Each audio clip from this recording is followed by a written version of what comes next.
નમસ્કાર, spark today ન્યૂઝમાં આપનું હાર્દિક સ્વાગત છે। જોરશોરથી પરગમ વાગી ચૂક્યા છે।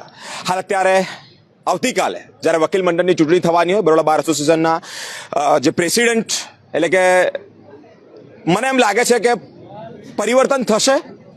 અનેક બાજુથી બંને બાજુથી જોરશોરથી પડઘમ વાગ્યા છે, પ્રચાર થઈ રહ્યો છે। આજે પ્રચારનો અંતિમ દિવસ, કલાકો પતી ગયા છે। સિનિયર ધારાસભ્યો, જુનિયર ધારાસભ્યો અમારી સાથે જોડાયા છે। એનો માહોલ જાણવો છે કે આ વકીલ મંડળો એટલે કે આ વકીલો કોના પર વિશ્વાસ મૂકે છે, અલગ અલગ રીતે ચર્ચા કરવી છે। લગભગ 4,500 કરતાં પણ વકીલો આવતીકાલે એક તાજ પહેરાવશે। હવે તાજ કોને પહેરાવશે તેઓની તરફથી જાણવું છે। સિનિયર ધારાશાસ્ત્રી અમારી સાથે જગતભાઈ પણ જોડાયા છે, અનેક જુનિયર વકીલો પણ છે। આવતીકાલે જ્યારે બાર એસોસિએશનની વકીલ મંડળની જ્યારે ઇલેક્શન હોય, એક બાજુ નલીન પટેલ, એક બાજુ હસમુખભાઈ, કોનું પલ્લું ભારે છે, કયા એવા મુદ્દાઓ છે જેને આવરી લેવામાં આવશે, કયા મુદ્દાઓ પર આ લોકોની અપેક્ષા છે, એ અપેક્ષા પરિપૂર્ણ થશે કે કેમ, અને એક પ્રશ્નાર્થ વચ્ચે તેઓની સાથે વાતચીત કરવી છે। જી, સ્પાર્ક ટુડે ન્યૂઝમાં આપનું હાર્દિક સ્વાગત છે। આજે અંતિમ દિવસ પ્રચારનો અને છેલ્લા કલાકો જોરશોરથી પ્રચાર થયો, અલગ અલગ વકીલોની જે લાગણીઓ છે, અલગ અલગ માંગણીઓ છે, શું લાગી રહ્યું છે હાલ અત્યારનો માહોલ શું છે? માહોલ તો તમારી સામે જ છે। વડોદરા વકીલ મંડળનું ઇલેક્શન એક આખા ગુજરાત નહીં, આખા હિન્દુસ્તાનમાં ખ્યાતિ પામેલું ઇલેક્શન છે કે આવું ઇલેક્શન હિન્દુસ્તાનમાં કોઈ વકીલ મંડળમાં જોવા મળતું નથી। તમે જે રીતે જોઈ રહ્યા છો અત્યારે કોર્ટની પરિસ્થિતિ, એ પરિસ્થિતિમાં લોકો આ લોકશાહીનું પર્વ, એ પર્વ ઉજવી રહ્યા છે। દરેક વ્યક્તિ કોઈ પણ કેન્ડિડેટના સપોર્ટમાં છે, કોઈ કેન્ડિડેટ ગમે છે, કોઈ કેન્ડિડેટ નથી ગમતો, એવું અમારા વકીલ મંડળમાં એવું છે કે દરેક કેન્ડિડેટ અમારા પોતાના છે, દરેક વકીલના એક કેન્ડિડેટ છે। અમારા વકીલ ભાઈઓમાંથી જ કોઈને કોઈ કેન્ડિડેટ બને છે અને ઇલેક્શન લડે છે। વકીલોના જે પ્રશ્નોની તમે વાત કરી, તો વકીલ પોતે લડવૈયો કહેવાય, એનો કોઈ દિવસ કોઈ પ્રશ્ન હોય નહીં। પરંતુ આજકાલ જે ટ્રેન્ડ વધી રહ્યો છે કે પોલીસ ખાતું કહો, જ્યુડિશરી કહો કે સરકારી ઓફિસો કહો, એમાં વકીલો જોડે જે ઓરમાયું વર્તન કરવામાં આવી રહેલું છે અને ઇન્ટેન્શનલી એવા વર્તનો કરવામાં આવતા હોય છે અને ચર્ચાનો વિષય બનતો હોય છે।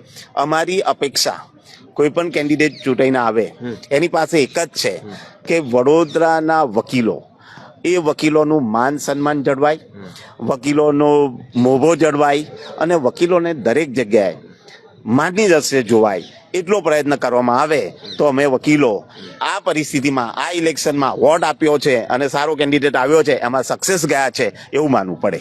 આવતીકાલે એ પિક્ચર ક્લિયર થઈ જશે કે કોના માથા પર આ વકીલ મંડળ છે તે સિરે સાટ એક મોટો તાજ પહેરાવશે। 4,500 કરતા પણ વધારે આ વકીલ મંડળો વિશ્વાસ આવતીકાલે તેઓનો જીતવામાં આવશે। એક બાજુ હસમુખભાઈ પણ કહી રહ્યા છે કે અમે અલગ અલગ દાવાઓ કર્યા છે, દાવા અમારા પરિપૂર્ણ થશે। એક બાજુ નલીનભાઈ પટેલ પણ હેટ્રિક મારે છે કે કેમ, એ પ્રશ્નાર્થ છે, ચર્ચાના વિષય છે। જે શું કહેવા માંગો છો? મને એમ લાગે છે કે સિનિયર ધારાશાસ્ત્રીઓ કરતા જુનિયરોની હાલ અત્યારે વધારે મોભો છે અને વધારે લોકોનું વર્ચસ્વ છે, જે લોકોની સંખ્યા બહોળી કહેવાય છે। કોના પર વિશ્વાસ મૂકો છો? ના, મોભો તો નહીં, પણ સંખ્યાની દ્રષ્ટિએ, કારણ કે because of the proliferation of colleges and universities ઘણા બધા જુનિયર્સ દર વર્ષે જોડાઈ રહ્યા છે, ઘણા જુનિયર, તો સ્વાભાવિક રીતે એમનું સંખ્યાબળ ઘણું મોટું છે। જુનિયરોને જે પડતા પ્રશ્નો છે એ યુનિક હોય છે, નવા વકીલાતના વ્યવસાયમાં આવ્યા હોય અને ઘણી મોટી સંખ્યા છે। તો ખાસ કરીને અમારે માટે પ્રમુખ એટલે એવું કે જે બહારની દશા અને દિશા નક્કી કરે। તો પ્રમુખ પદે જ્યારે છે, તો ગઈકાલે જ જે હસમુખભાઈ ભટ્ટ સાહેબ જે પ્રમુખ પદના ઉમેદવાર છે, એમણે પોતાનું સંકલ્પપત્ર જાહેર કર્યું છે, રજૂ કર્યું છે પબ્લિકલી। તો એમને એક જુનિયર એડવોકેટ્સ વતી, જે ઘણા બધા જુનિયર્સ, એમના વતી પ્રશ્ન એટલો પૂછવા માંગુ છું કે જે આ 2 વર્ષ પહેલા એ ઇલેક્શન છેલ્લું લડ્યા, 2 વર્ષથી એ ચૂંટણી લડ્યા નથી, તો આ 2 વર્ષમાં એમણે એક સિનિયર એડવોકેટ છે, એમણે વકીલ હિતમાં કોઈ કામ કર્યા છે? શું કામ કર્યા છે? હસમુખભાઈ ભટ્ટ સાહેબને કે શું કામ એમણે કર્યા છે વકીલ હિતમાં, તે જુનિયર્સને ખાસ તો એ જણાવે। કારણ કે જ્યાં સુધી નલીનભાઈ પટેલ સાહેબ એમના પ્રતિસ્પર્ધી છે, એમનો જ્યાં સુધી સવાલ છે, તો એમનું તો ખુલ્લી કિતાબ જેવું છે। વચ્ચે 2 ટર્મ માટે જ્યારે પ્રમુખ નહોતા અને હસમુખભાઈ ભટ્ટ સાહેબ પ્રમુખ હતા, ત્યારે પણ એમણે તો જ્યુડિશરીની એક્ઝામ હોય, બાર એક્ઝામ હોય, અને સૌથી મોટું જ્યારે કોવિડ આવ્યું, ત્યારે પણ વડોદરા નહીં, ગુજરાત નહીં, પણ ભારતમાં સૌથી પહેલા જુનિયર વકીલો માટે જો કોઈ આર્થિક સહાય જાહેર કરી હોય તો એ નલિનભાઈ પટેલ સાહેબ હતા, કોઈ હોદ્દા પર બરોડા બારમાં ના હોવા છતાં. તો હસમુખભાઈ ભટ્ટ સાહેબને એટલો નમ્ર પ્રશ્ન છે કે આપે છેલ્લા 2 વર્ષમાં એવા વકીલ હિતમાં શું કામ કર્યા એ આપ જણાવો. અને બીજું, જે ઘણા બધા જુનિયરોમાં એ ચર્ચા એક ક્વેશ્ચન અહીંયા એક રેસ થઈ રહ્યો છે કે નલિનભાઈ છેલ્લા 2 ટર્મથી પ્રમુખ છે, ઓકે. હસમુખભાઈ જે દાવેદાર છે તેઓની આખી ટીમ છે એ લોકો વકીલ મંડળની માંગો જે છે એ સંતોષવા માટેના એકદમ કહેવાય કે ખૂબ મોટા પરિબળો સાથે મેદાને ઉતર્યા છે. કયા પ્રકારની માંગણીઓ હોઈ શકે જેને લઈને તમે નલિનભાઈ પટેલનો પૂર્ણ બહુમતીથી સાથ આપી રહ્યો છો કે ભાઈ નલિનભાઈ જ છે, એમ કે હસમુખભાઈ પણ ઘણા બધા દાવા કર્યા છે, ઘણા બધા વકીલોનું પણ એવું કહેવું છે કે જી એ જ આપે જે સવાલ કર્યો એમાં અંશતઃ એનો જવાબ છુપાયેલો છે કે દાવા બહુ કરે છે. અહીંયા દાવાઓ કરવા સાથે અમને નિસ્બત નથી, અમને તો ગ્રાઉન્ડ લેવલ રિયાલિટી શું છે, જે એક્ઝિક્યુશન થાય છે કે નહીં. અમને એવા પ્રમુખ જોઈએ છે. જગતભાઈ દેસાઈ સાહેબ જે સિનિયર એડવોકેટ છે એમણે એની પર સારો પ્રકાશ પાડ્યો. બીજો એક આસ્પેક્ટ એનો એવો છે કે બહારનો પ્રમુખ એવો હોવો જોઈએ કે જે જુનિયર વકીલ મિત્રના ખભે હાથ મૂકીને વાત કરી શકે અને સાથે હાઈકોર્ટ સુપ્રીમ કોર્ટના જજીસ છે એમની સાથે આંખમાં આંખ મિલાઈને પણ વાત કરી શકે. આ બંને ક્વોલિટીઝ એમાં હોવી જરૂરી છે. જ્યાં સુધી આપણે હસમુખભાઈ ભટ્ટ સાહેબનું કહ્યું તો એ અમુક સમય પહેલા એ બોલી ચૂક્યા છે કે this is my last election, હું હવે ઇલેક્શન લડવાનો નથી. પબ્લિકલી કહેલી વાત છે કે હું તો ના, વકીલો માટે અમુક ઉચ્ચારણો પણ કરેલા. તો અમારે જુનિયર તરીકે અમને એટલું જાણવું છે, પ્રમુખ પદની ચૂંટણી છે ત્યાં સુધી, કે એ જે બોલ્યા એ વખતનું સાચું માનીએ કે અત્યારનું સાચું માનીએ, એમના કયા વાત પર અમે વિશ્વાસ કરવો, કઈ વાત પર, એની અવઢવ અમને જુનિયર્સને ઘણી થઈ રહી છે. જે પ્રમાણે હસમુખભાઈની વાત કરી તે પ્રમાણે નલિનભાઈ છેલ્લા 2 ટર્મથી લડી રહ્યા છે, 2 ટર્મથી પ્રમુખ છે, ઓકે. હસમુખભાઈ લાસ્ટ ઇલેક્શન મારું એવું ડિક્લેર કર્યા હતા, ઓકે. વકીલોને જે પ્રમાણે પ્રેક્ટિસ માટે બહાર જવું પડે છે, ઘણા બધા પ્રશ્નો ઉભા થયા છે, ઓકે. એ લોકોને પણ અત્યારે જોઈએ એવા ચેમ્બર કે પોતાની કેબિન નથી મળી. આવા બધા પ્રશ્નો નલિનભાઈ પરિપૂર્ણ આ પાર ઉતર્યા છે જેને લઈને આટલો બધો વિશ્વાસ. સૌપ્રથમ તો આપના માધ્યમથી હું સમગ્ર ગુજરાતના, કારણ કે આપનું માધ્યમ સમગ્ર ગુજરાતમાં પ્રસાર છે, સમગ્ર ગુજરાતના જે લોકલ બાર એસોસિએશનમાં જેવી રીતે વડોદરા ચૂંટણી એવી રીતે સમગ્ર ગુજરાતમાં ચૂંટણી છે, ત્યારે સૌ ઉમેદવારો જે પોસ્ટ પર ઊભા છે અને મેનેજિંગ કમિટી તમામને મારી શુભેચ્છાઓ પાઠવું છું. સાથે સાથે બરોડાના તમામ ઉમેદવારોને મારી શુભેચ્છાઓ પાઠવું છું. પણ સાથે સાથે આપણે જે વાત કરીએ પરિવર્તન ને પુનરાવર્તન, તો એ પરિવર્તનને કોઈ અવકાશ નથી, પુનરાવર્તન ફાઇનલ છે. કેમ કે વસ્તુ કામગીરીથી અને કામથી, આપની જાણ ખાતર કે સતત 2 ટર્મથી નહીં પણ નલિનભાઈ સતત 3 ટર્મથી, પહેલી ટર્મમાં 35, બીજી ટર્મમાં 350, ત્રીજી ટર્મમાં 750 અને આ વખત 1100નો ચોક્કે પે છગ્ગા એવું છે. એટલે બહુ ક્લિયર છે. કેમ કે સતત 4 વર્ષથી પ્રમુખ પદે રહ્યા પછી પણ સમગ્ર વડોદરા શહેરના તમામ યુવાન વકીલોને બિલકુલ એમ સારી રીતે, ખૂબ જ સારી રીતે, ખૂબ જ એમને જે નવા વકીલો આવ્યા એને એઆઈબીની એક્ઝામ હોય, જે લોકોએ નોટરીના ઇન્ટરવ્યૂ કર્યા એમને ઇન્ટરવ્યૂ માટે અમદાવાદ જવાનું હોય, કે જે લોકોએ જેમએફસીની પરીક્ષા આપવાની હોય એ લોકોના ટ્રેનિંગ કોનથી માંડીને આજ દિન સુધીના તમામ કાર્ય જે નલિન પટેલે બાખૂબી નિભાવ્યા છે. અને નલિન પટેલની બિલકુલ 4 વર્ષના સમયગાળાની સત્તા દરમિયાન સમગ્ર બાર અને બેચ વચ્ચે એક એવો સમન્વય ઉભો થયો છે કે સમગ્ર ગુજરાત હાઈકોર્ટને પણ એ વિચાર કરવો પડે છે કે હવે જ્યુડિશરીમાં જ્યારે વડોદરાના વકીલો ઇન્ટરવ્યૂ આપતા હોય તો એ જ્યુડિશરીમાં પસંદ થાય છે. વડોદરાના વકીલો અહીંયાથી બહાર જવું પડે ને, બહાર તો વકીલો સમગ્ર હિન્દુસ્તાનમાં પ્રેક્ટિસ કરી શકે છે, એટલે ગુજરાતના દરેક શહેરોમાં પણ જતા હોય અને બધે જતા હોય. પણ સરળ ચર્ચાનો વિષય એક બન્યો છે કે પાર્કિંગની અંદર સીસીટીવી એ બધી વસ્તુઓ અહીંયા વ્યવસ્થિત, બિલકુલ સીસીટીવીની વ્યવસ્થા છે અને આધુનિક ઢબે જેવી રીતે અત્યારે નવી કોર્ટો સમગ્ર ગુજરાતમાં થઈ રહી છે અને બાર કાઉન્સિલ ઓફ ગુજરાતના મેમ્બર્સ તરીકે અમારી લોકોની બાર કાઉન્સિલ એવી માગણી છે કે સમગ્ર ગુજરાતની જે જૂની અને નવી તમામ કોર્ટોમાં હવે સેન્ટ્રલી એસી થવું જોઈએ.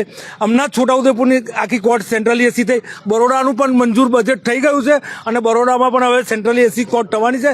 પાર્કિંગથી માંડીને સીસીટીવી કેમેરાથી માંડીને બધી જ વ્યવસ્થા અગમ્ય અને સારી છે, સુખાકારી માટેની છે.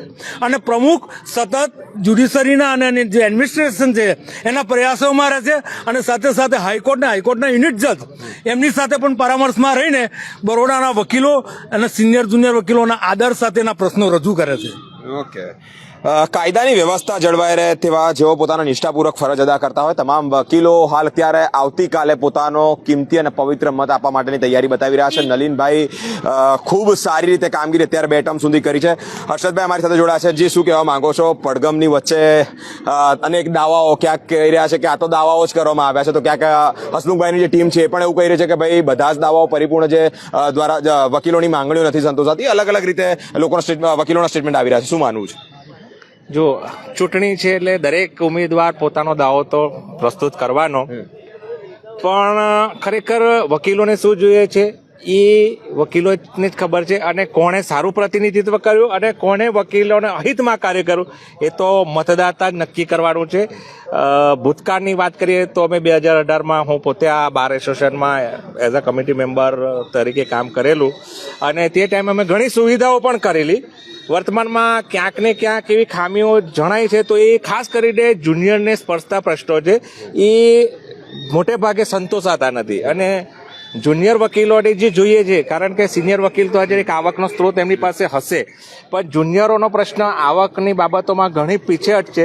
તો આવા લગતા ખાસ જુનિયરો માટે એક અલગ કોઈ આયોજન થાય, અને ક્યાંક ને ક્યાંક અસંતોષ પણ હોય, સંતોષ પણ હોય, પણ દરેક ઉમેદવાર હવે પ્રમુખ પદના હોય કે કમિટી કે દરેક પોતાનો દાવો પોતે વિજેતા થવાનો છે એવું પોતે છાતી ઠોકીને કહી છે, પણ સરવાળે છેલ્લે તો મતદાતાઓએ નક્કી કરવાનું છે.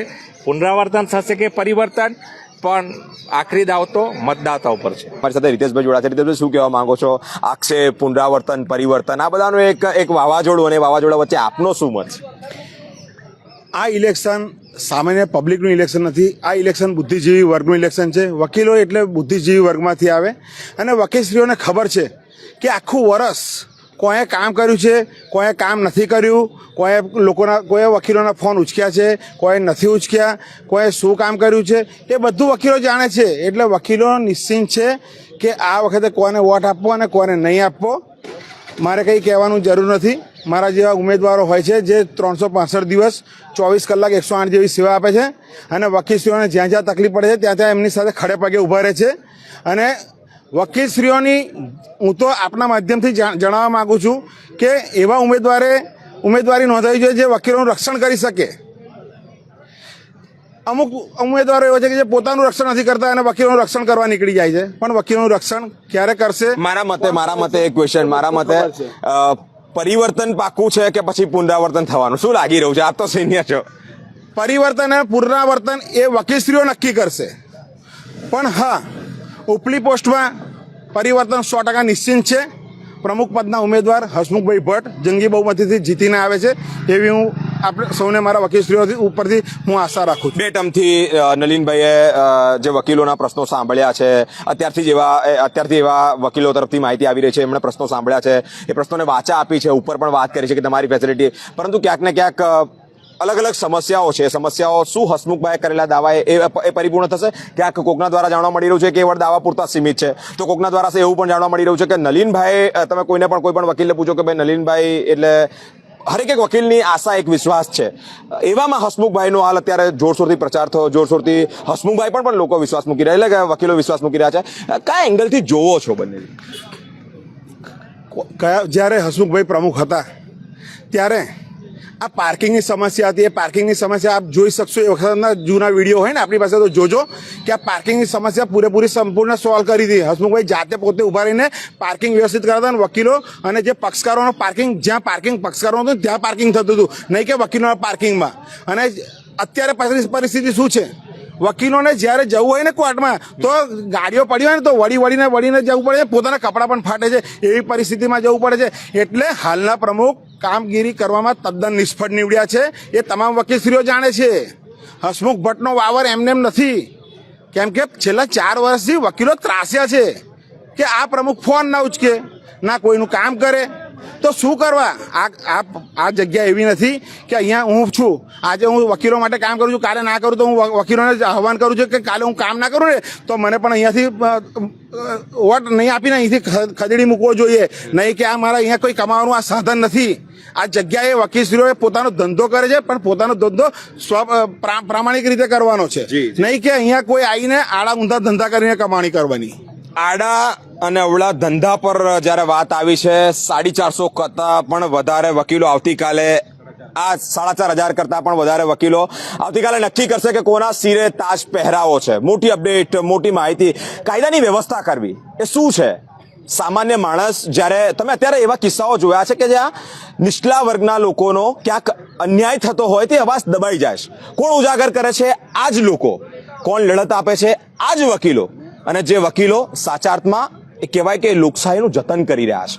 ઓકે, આપણા બધાનો અવાજ, પરંતુ એ જ અવાજ જ્યારે અંદર અંદર ટકરાતા હોય, એ જ અવાજની અંદર ક્યાંક ને ક્યાંક સૂર રેલાતા હોય, એ જ અવાજની અંદર ક્યાંક ને ક્યાંક રણકાર આવતો હોય, એ જ અવાજની અંદર ક્યાંક ને ક્યાંક ઘોંઘાટ ઉભો થતો હોય, અને તેવામાં જ્યારે 4,500 કરતા પણ વધારે આ વકીલ મંડળો આવતીકાલે પોતાનો વિશ્વાસનો એક મત, પોતાનો એક લોકશાહીનું પર્વ ઉજવવા જઈ રહ્યા છે. ક્યાંક ને ક્યાંક કટાક્ષ થઈ રહી છે, પાર્કિંગ મુદ્દે કટાક્ષ થઈ રહી છે, વકીલોનો પડતી તકલીફ વચ્ચે કટાક્ષ થઈ રહી છે. આ બાબતે જોવું રહ્યું છે કે હવે આ 4,500 કરતા પણ વધારે વકીલો કોનું સાંભળે છે, કોને પોતાનો વિશ્વાસ માન્યો છે? નલિનભાઈ હોય કે હસમુખભાઈ હોય. તમે જોયું કે ક્યાંક હસમુખભાઈ તરફના પણ જે વકીલો છે તેઓ પણ કહી રહ્યા છે કે પાર્કિંગના સમસ્યા જે હતી જ્યારે પ્રમુખ પદ હતા તો અમે સોલ્વ કરી. એક બાજુથી નલિનભાઈના પણ જે વકીલો છે તે પણ કહી રહ્યા છે કે તમે જુઓ આ બે ટર્મમાં કેટલો વિકાસ થયો. સીસીટીવી જી, જે સેના હોય, કોઈ સૈન્ય, એ સૈન્યનો જે કમાન્ડર હોય, એ કમાન્ડર પોતે સૈનિક હોય એ જરૂરી છે અને લડાઈ લડેલો હોય. એવી રીતે વકીલ મંડળનો જે પ્રમુખ હોય ને, એની સક્રિય વકીલાત હોવી જોઈએ. જે વ્યક્તિ કોર્ટમાં વકીલાત કરતા દેખાતા નથી, એ બૂમ બરાડા પાડીને પ્રમુખ થઈને શું કરવાના? જેવી રીતે કમાન્ડર કે સેનાપતિ હોય, એને પોતાને લડવાનો અનુભવ છે, એને ખબર છે કે ગ્રાઉન્ડ લેવલ રિયાલિટી શું છે, પ્રશ્નો શું છે, પ્રશ્નો શું છે એ જ ખબર ના હોય. બાર એક્ઝામ પૂરી કરવાની વાત કરતા હોય, જે બાર એક્ઝામ નેશનલ લેવલ પરથી બાર કાઉન્સિલ ઓફ ઇન્ડિયાએ નક્કી કરી છે, નામદાર સુપ્રીમ કોર્ટે એના પર મોહર મારી છે, અને 2 દિવસ પહેલા હસમુખભાઈ ભટ્ટ સાહેબે જાહેરમાં નિવેદન આપ્યું છે કે હું ઠરાવ પસાર કરીને એ બાર એક્ઝામ બંધ કરાવવાનું કરીશ. કહેતા બી દીવાના, સુનતા બી દીવાના. એટલે એમને ખબર હોય, જેની સક્રિય વકીલાત હોય એ જ વકીલોના પ્રશ્નો સમજી શકે. હું માનું છું કે પ્રશ્નો અમુક હશે કે જે સોલ્વ નથી થયા. કોઈ પણ જગ્યાએ જાઓ, દરેક જગ્યાએ પ્રશ્નો તો ફોન નથી ઉપાડતા તેવો આક્ષેપ સામે ખોટું છે. કંઈક ને કંઈક તો હવે કેવું પડે ને અમારા વિરોધ પક્ષે, કંઈક તો બીજા એમની પાસે કોઈ મુદ્દો તો રહેવો જોઈએ, કશુંક તો. સાચો કે ખોટો? જી, શું કહેવા માંગુ છો? હું એડવોકેટ રાહુલ ભટ્ટ જનરલ સેક્રેટરીના પદે ઉમેદવારી નોંધાવી છે. હમણાં મારા પ્રતિસ્પર્ધીએ એમ કહેવામાં આવ્યું છે કે વકીલોનું જે રક્ષણ કરે એને મત આપવો જોઈએ. તો મારે એમને આ સોશિયલ મીડિયાના માધ્યમથી કહેવું છે કે એમના ટેન્યુઅરમાં વકીલો પર કેટલી ફરિયાદો થઈ. વકીલને એવું કહે છે કે 108ની સેવા, તો સાહેબ મારા એમને એવું કહેવું છે કે 108ની સેવા તો એક સરકારનો ભાગ છે, અને એ દર્દીને કઈ જગ્યાએ લઈ જવો એ 108 નક્કી કરે છે. પરંતુ 108 તરીકે એમના તરફથી વાત મારા પ્રતિસ્પર્ધીને ખબર છે, જ્યારે કોઈ જેને તકલીફ થઈ હતી ને ત્યારે રાત્રે કોણ પહોંચ્યું તેમને બહુ સારી રીતે ખબર છે. અને અઠવાડિયા પછી હાલના આ પ્રમુખ પદના ઉમેદવાર જે હસમુખભાઈ ભટ્ટ છે ને, એમને જે FIR કરાવી હતી એ પણ બહુ સારી રીતે જાણે છે. એટલે પ્રમુખ પદ વકીલોના જયારે પ્રશ્નો હોય, એ લોકોને જયારે વાત હોય ત્યારે ત્યાં પહોંચી શક્યા છે નલિનભાઈ? એમની જે હમણાં કીધું ને, એમને જ હમણાં એડમિટ કર્યું કે હું ગયો તો પણ મારાથી ફરિયાદ ના થઈ. મારા સાથે જતા હસમુખભાઈ બરોબર, જાતે અમે પોલીસ કમિશનર પાસે ગયા હતા, એ ખબર છે. ખાલી 108 નું પંચર પડી ગયું છે, એના સિવાય બીજું કશું નથી. મોટા ભાઈ નાના ભાઈ કરીને અત્યાર સુધી જે મતો લીધા છે એ આવનાર ચૂંટણીની અંદર મતદારો નક્કી કરશે કે મોટા ભાઈને મત આપો. જી, શું કહેવા માંગો છો? કઈ નથી કેવું, એ બે સાચા છે, બેઉને સાચા છે, બેઉ સાચા. કોઈક તરફથી જે પ્રમાણે હાલ અત્યારે જોઈ રહ્યા છો, મુદ્દો આવ્યો છે એ વકીલ મંડળના, એ વકીલોનો કે જે લોકો સાચા અર્થમાં કાયદાની રક્ષા કરી રહ્યા છે, સાચા અર્થમાં ન્યાય તોલી રહ્યા છે. હાલ અત્યારે તમે જોઈ રહ્યા છો કે અલગ અલગ રીતે દાવા કરવામાં આવે છે. તો ક્યાંક કોઈક એક પાર્ટી કહી રહી છે કે દાવા એ કેવળ દાવા પૂરતા સીમિત છે. જી, શું કહેવા માંગો છો? મારી સાથે સિનિયર ધારાશાસ્ત્રી જોડાયા છે. જો આક્ષેપ જે કંઈ થયા અત્યારે, આ વડોદરા વકીલ મંડળનું ઇલેક્શન છે. આવતીકાલે ઇલેક્શન છે. ઇલેક્શનમાં 2 પક્ષ હોય એ સ્વાભાવિક છે. હવે એ પક્ષના આક્ષેપો પ્રત્યાક્ષેપો હોય એ પણ સ્વાભાવિક છે. આવતીકાલે જેવું ઇલેક્શન પૂરું થશે, 6 વાગ્યાનો સમય થશે, 6 વાગ્યા પછી આજ અમારા વકીલ મિત્રો એકબીજા સાથે ગળે મળીને એકબીજાને શુભેચ્છા આપતા એકબીજાથી છૂટા પડશે એ નક્કી છે. એટલે આ જે કઈ લડાઈ છે એ લડાઈને બીજી રીતે નહીં લેવી, ખેલદિલીથી બધાએ એક્સેપ્ટ કરવી. આ એક લોકશાહીનું મહાપર્વ કહે, અને એ મહાપર્વમાં જી શું કહેવા માંગો છો? ખરા કરીને જંગ વચ્ચે આક્ષેપ થઈ રહ્યા છે. લોકશાહીનું મહાપર્વ વકીલો ઉજવી રહ્યા છે. અત્યારે માહોલ બહુ સરસ બની રહ્યો છે. અમારા વોટર્સો વધી ગયા છે, વકીલો વધ્યા છે એટલે ઓબ્વિયસલી વોટર્સો વધી ગયા છે, એટલે ભારે ચિંતા તો હોય ઉમેદવારોમાં. હકીકત તમે જ્યારે ગ્રાઉન્ડ રિયાલિટી કાલે ચેક કરી લેશો, કાલે પરિણામ ચેક કરી લીધો. ડંકાની ચોટ પર કહું છું, જે અમારા હાલના પ્રમુખ છે, જે 4 વર્ષથી કામ કરતા છે, એમાં મોસ્ટલી જે જુનિયરો માટે એ લોકોને પ્રશિક્ષણ વર્ગ આપવો, બુક્સ આપવી, IIBની એક્ઝામો આપવી, એ લોકોને મોટિવેટ કરવા, સિનિયરો દ્વારા એ લોકોને લેક્ચર લેવડાવીને એ લોકોને અત્યારથી કાયદાનું જ્ઞાન નવા વિદ્યાર્થીઓને, નવા જે વકીલો આવી રહ્યા છે વિદ્યાર્થી રૂપી, એ લોકોને અત્યારથી તૈયાર કરી રહ્યા છે. આ પ્રવૃત્તિ છેલ્લા ઘણા વર્ષોથી સતત કાર્યરત રહી છે, એટલે ખૂબ જ લાંબા માર્જિનથી ચૂંટણી જીતે છે. પણ હવે જે નવા એમના પ્રતિસ્પર્ધી આવી રહ્યા છે, ફક્ત વાતો કરે છે, મોટી મોટી વાતો કરે છે, પણ 12 મહિને ફિલ્ડ પર દેખાતા જ નથી. એટલે આ વખતે જીત નલિનભાઈનો નિશ્ચિત છે, અને ઓછામાં ઓછા 1000 વોટથી જીતવાના છે. અને એક નવા જે ઉમેદવાર આવ્યા છે અમારા રાહુલભાઈ ભટ્ટ. રાહુલભાઈ, હા, મારી જીત નિશ્ચિત છે, કારણ કે જે 10 વર્ષથી 108ની સેવા આપનાર વ્યક્તિનું ખરેખર હવે છેલ્લા 5 વર્ષથી પંચર પડી ગયું છે. નથી એના ટાયર મળતા, નથી એના ટ્યુબ મળતા, જેથી કરીને હવે હવામાં ફાંફા મારે છે, જેથી તમામ મતદારો નક્કી કરશે આવનાર દિવસોની અંદર. જી નમસ્કાર. મિત્રો, અલગ અલગ રીતે આક્ષેપ પ્રતિ આક્ષેપ થઈ રહ્યા છે, પરંતુ એ સમય નક્કી કરશે, એ આ લોકોનો વિશ્વાસ નક્કી કરશે, એ આ લોકોની અંદરની ભાવના શું છે. ક્યારે કયા ઉમેદવાર વકીલોના જ્યારે પડતીનો સમય હોય, મુશ્કેલીનો સમય હોય ત્યારે ઊભા રહ્યા છે, એ જ વસ્તુ નક્કી કરશે. નલિનભાઈ, હસમુખભાઈ, અનેક ચર્ચાઓના મુદ્દા બન્યા છે. જે શું કહેવા માંગો છો? જે પ્રમાણે સિનિયરિટી છે, ઓકે, નલિનભાઈ કામ 2 ટર્મથી સારું કર્યું છે. હસમુખભાઈ તરફથી એવું કહેવામાં આવી રહ્યું છે કે જે જ્યારે પ્રેસિડેન્ટ હતા ત્યારે તમે જોયું હોય કે અનેક વકીલોની જે પડતી સમસ્યાઓ છે તેનું સોલ્યુશન લાવશું છે. વડોદરા વકીલ મંડળમાં વકીલો બુદ્ધિજીવી વર્ગ છે. વકીલ એટલે બુદ્ધિજીવી વર્ગ, અને એ વકીલો નક્કી કરશે કે કોણે કામ કર્યું છે ને કોણે કામ નથી કર્યું, અને એ નક્કી થશે કાલે. વકીલોનું ચૂંટણી છે, લોકપર્વનો મહોત્સવ છે, વકીલો મનાઈ લેશે એને. પણ 6 વાગ્યા પછી મારા મિત્ર જગતભાઈએ જેવું કીધું ને કે અમે બધા ભેગાના ભેગા છે, એટલે આ ઝઘડો ટંટો ફક્ત કાલ પૂરતો જ છે અને આ ચૂંટણી પૂરતો છે. આ અમારો એક મહોત્સવ છે, વર્ષનો એક. અમે ખૂબ ખુશી મનાવીશું, અને આ ખુશીના પર્વની અંદર વકીલોએ આ અગાઉ મને સેક્રેટરી બનાવ્યો, વાઇસ પ્રેસિડેન્ટ બનાવ્યો. મારા મિત્ર રણજીતસિંહ એક્સ પ્રેસિડેન્ટ રહી ચૂક્યા છે. તમામ વકીલોને ખબર છે કે આ વડોદરા વકીલ મંડળ માટે કોણે કામ કર્યું છે ને કોણે નથી કર્યું, અને ભવિષ્યમાં કોણ કરશે.